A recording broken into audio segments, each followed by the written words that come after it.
Anatomia de uma Queda. Péssima piada. Esse foi o filme que eu assisti hoje no desafio.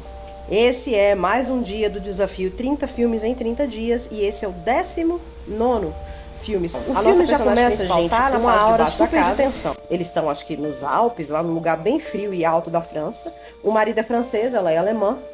E ela tá dando entrevista para uma estudante, quando na verdade começa a tocar uma música muito alta, mais alta no nível de irritante. Aquela música que fica voltando. E a criança tá no andar de cima dando banho no cachorro. E fica dúbio, porque a gente não consegue entender se quem botou a música alta é a criança.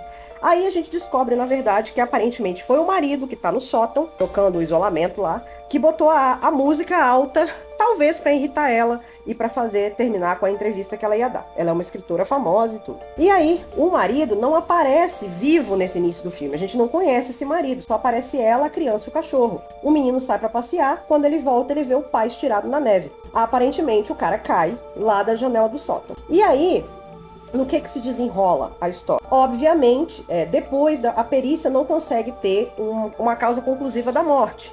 Eles não conseguem saber realmente o que aconteceu. A tese que eles conseguem defender é de que provavelmente a causa da queda não foi acidental. Não há elementos ali dele ter simplesmente se acidentado e caído. E aí, obviamente, a polícia já imagina que foi ela que matou. Ela diz que não foi ela e o advogado dela vai tentar sustentar a tese do suicídio. Só que, ao mesmo tempo, ela não acredita que o marido se suicidou. Mas ela está defendendo também que ela não empurrou. Mas eles acabam reduzindo as causas da morte a isso. Ou ela o empurrou, ou ele cometeu suicídio. Não poderia ser uma causa de morte acidental.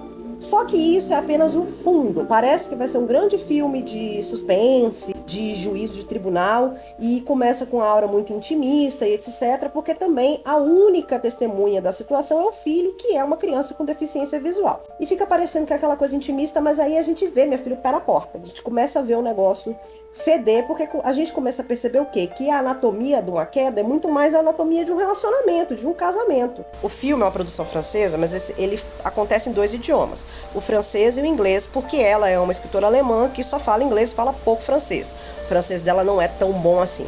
Mas ela fala com o filho é bilíngue, né? Ela fala com o filho em inglês, conversa com o marido em francês. Parte do filme passa no julgamento dela. E é diferente você ver na França como é que é o julgamento, né?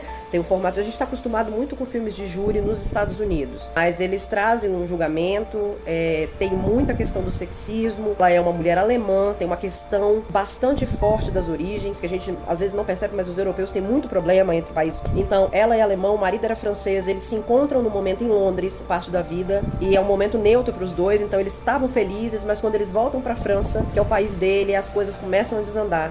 E aí a gente vai perceber que um casamento não é uma coisa simples, um relacionamento entre 2 pessoas não é uma coisa simples, a gente muitas vezes não conhece a pessoa que está do nosso lado. Então, e principalmente o que me pegou no filme é a questão do menino, porque a criança tem um papel fundamental na história, uma criança extremamente inteligente, uma criança muito sábia, o menino tá perfeito, esse atorzinho que fez, ele é uma criança cega, né, e ele vai ter um papel fundamental de estar no meio dessa história, de você amar muito um pai, amar muito uma mãe, agora você tá no meio de um julgamento. Mas o filme, ele não tem aquela coisa desagradável, americana, de polêmicas e tal, show de júri, não. É um julgamento que poderia ter sido acontecido na vida real, entendeu? Então, pra quem gosta de júri, é bacana, sem aquela coisa de tribunal, igual a gente vê nos filmes de júri americano, tipo no Coringa, né? Mas é uma coisa que você começa a perceber que as pessoas não são exatamente como elas são. E a personagem principal, a atriz, que eu não sei o nome, mas enfim, vai estar aí no card de descrição que eu sempre coloco no vídeo, é excepcional. É um filme que mexeu muito comigo, me fez ficar com o olho cheio d'água, pesado, mas ao mesmo tempo delicado. Então recomendo demais pra vocês. Nota 5 de 5. Mereceu todos os prêmios dele. Olha quem sou eu pra falar. E continue acompanhando, porque amanhã vem mais um dia. Eu ainda vou fechar esse desafio, gente. Eu tô prometendo. Eu vou terminar esse desafio no meio de fevereiro, mas eu vou terminar, entendeu? Beijos.